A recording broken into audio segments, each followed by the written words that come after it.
Will the Philadelphia Eagles find their Bloody Mary to cure their Super Bowl hangover? Was the Jimmy Butler trade a right move for the Sixers? Is the Saints-Chiefs Super Bowl already a lock? That and much more sports talk is coming up right here on Think Smart. I'm your host, Ron Adams. The Philadelphia Eagles are off to a slow start this season after winning Super Bowl 52 against the New England Patriots. Despite beating the New York Football Giants Sunday 25-22 on a game-winning kick from Jake Elliott, the Eagles are sitting at 5-6, and currently they're third in the NFC East behind the Washington Redskins and the Dallas Cowboys. Now, we can attribute most of these losses this season to injuries, as our secondary has been depleted all year. Jay Ajayi has been out with an ACL injury, and Alshon Jeffrey can't seem to stay healthy longer than 2 or 3 weeks. So injuries do play a big part, but we're also seeing some coaching decisions from Doug Peterson and Jim Schwartz that make you question yourself a little bit. Are these the same Eagles from last season? Will the Eagles make the playoffs this year? None of it seems to be clear right now. But all we do know is that if the Eagles try to embrace the underdog role that they embraced last season, maybe there is a chance at playoffs for us. Jimmy Butler was traded from the Minnesota Timberwolves to the Philadelphia 76ers on November 10th.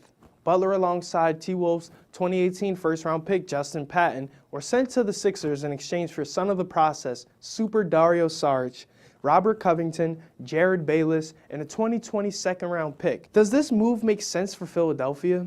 Does it make the Sixers any better? I think it does, and here's why. Butler is a 4-time NBA All-Star who's not as ball-dominant as many other superstars are in this league. I watched the last game that Butler played with the Timberwolves, and Derrick Rose, the 2011 NBA MVP Derrick Rose, took the potential game-winning shot. Gets it to Butler.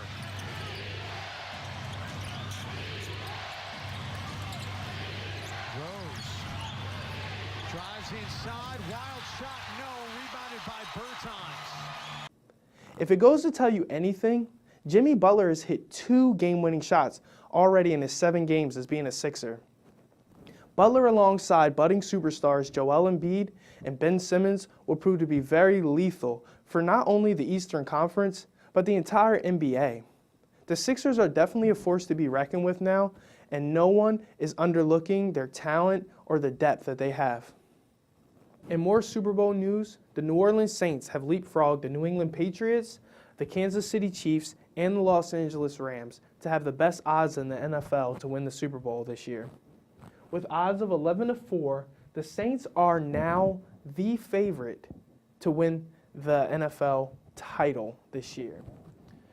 The Los Angeles Rams follow right under them with 4-1 odds, which I wouldn't put my money on them if I was a betting man. You know, inexperienced quarterback, inexperienced coach in Sean McVay. I just don't think the Rams have what it takes to get to the next level and beat a team like New Orleans when it comes to an NFC Championship game or if it comes to the playoffs at all. I think that if I was a betting man, which again I am not, I would also put a little bit of money on the Kansas City Chiefs because the Chiefs are looking like one of the best teams in the league right now under New Orleans. I just don't think that they have what it takes under, coaching from Andy Reid, who's never won a Super Bowl in his life and probably will never. I just don't think I can see the Chiefs going all the way and beating a team like New Orleans, which is why I think in a Super Bowl preview, we're looking at New Orleans versus the New England Patriots, and that's going to cause for a pretty exciting game. Well, that's all the sports talk we have for today. Thank you for joining me. I've been your host, Ron Adams, and we will see you next week for the next edition of Think Smart.